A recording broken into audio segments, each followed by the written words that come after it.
Oh, hey, did you see during the week my man Lingy had to get in between the scud, Mark Philippoussis, and another parent at a local basketball game? Really? So Philippoussis, I think, is living down Jan Juck way. So I think the boys, obviously their sons play in the same team. And apparently Philippoussis said to the opposition coach, just calm down a bit, brother. Apparently he was like into his own kids. Right. Okay. So it wasn't. Yeah. Okay. Yeah, so into his own kids and the way for he the was good of the talking. game. Yeah. For the good of the game. Said, buddy, hey, settle down. And then they had a little bit of a verbal, and Lingy had to come in between and said it's not worth being thrown on the front page of every paper and all that kind of stuff. So it got me thinking. The worst parents in sport. Moons' big hairy list. Oh, there are some rippers. Moons' big hairy list. So I could have week. put you on this list, I think. The way that I hear you talk about your kids and soccer and all that, you might be Demir times two. Yes, I've had to check myself a couple of times. I'm only just getting into What kind of parent are you? Look, I want my kids to do well, I think, like every parent. And I get a little bit frustrated with kids of lesser ability who are playing a team sport. And I'm pretty good during the game, but sometimes I walk away angry at the result. You know when your kid's out and you're like, oh, just give it to him. They missed. Like, how did you miss that kick? Like, no one will be listening to this, but there's a kid playing in my son's soccer team that tries to steal the ball off everybody else. So you're fighting against the opposition and a teammate. Mate. Do you know his parents? Has there been a little bit of, hey? No. I've been calling my kid that kid's name when he won't share with his brother, and he's not happy about it. So last game tomorrow. It's been an 18-week under-7 soccer competition, and it's long. Well, that kid's parent might be number 5 here, so we're going to start our list at number 5. The parent who does walk up and down the side of the court or the football ground or whatever, yelling and screaming. This is junior football, acting like this is like the most professional game that they've ever been involved in. Like, I love those parents. Just calm down. The whole 2 hours just consumes them, or the 1 hour for junior sport maybe. And they're that loud clapper, like on the side. Like, their whole week down. Revolves around this moment in time. All right, number 4, the parent who only talks about their kid. I love those ones. And I had one the other day. I won't mention names, but I had one the other day who compared his son to an AFL great and an under 16 level. And I went, whoa, he's up there, big fella. So my kid's going to be that? Well, or it just he has that attributes of Scotty Pendlebury. Yeah, so I thought, whoa, calm down. You can't name names? No, I won't name names. Former teammate or anything? Well, maybe. At Newtown. Narrowing it down a little bit. At number 3, the parent who has rose-coloured glasses on with their child and just cannot see, Ed, that their child just does have zero ability. Yeah. That's a hard one. That's a hard one. Because there's also the facts on the back of that where parents who might have been pretty good at sport or, particularly local sport or even at professional level can't understand why their kid, one, maybe not that great or has no interest, does not want to be there on the Saturday morning, does not want to go to training on Wednesday night, but they're dragged along to the game and they've got to have game time, and kids that are keen sit on the bench. And it's even harder. The older they get, you start to go, finals becomes important as the older the kids get.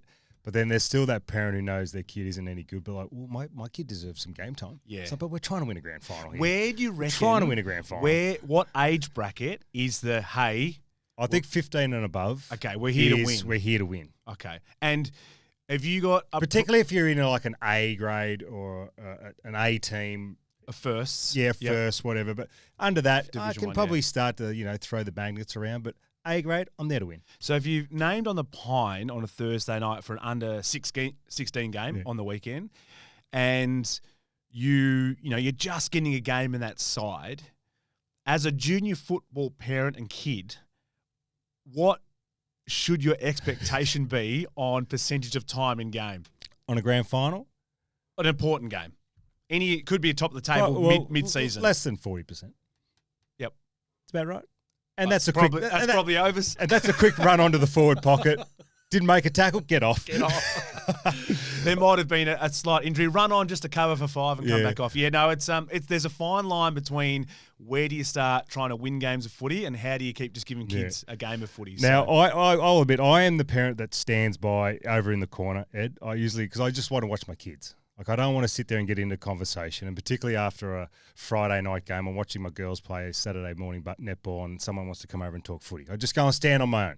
So this is... You mean AFL?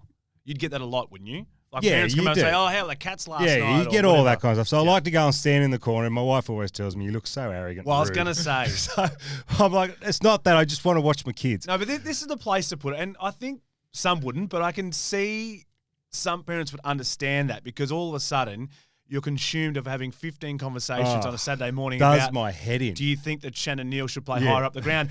Oh, mate, I don't really care. And at I've this stage. just missed my daughter shoot a goal. I'm like, come on. So this parent is even worse at number 2. The parent who actually just sits in the car and doesn't get out. Yes. Just sits there, does not get out, does not interact.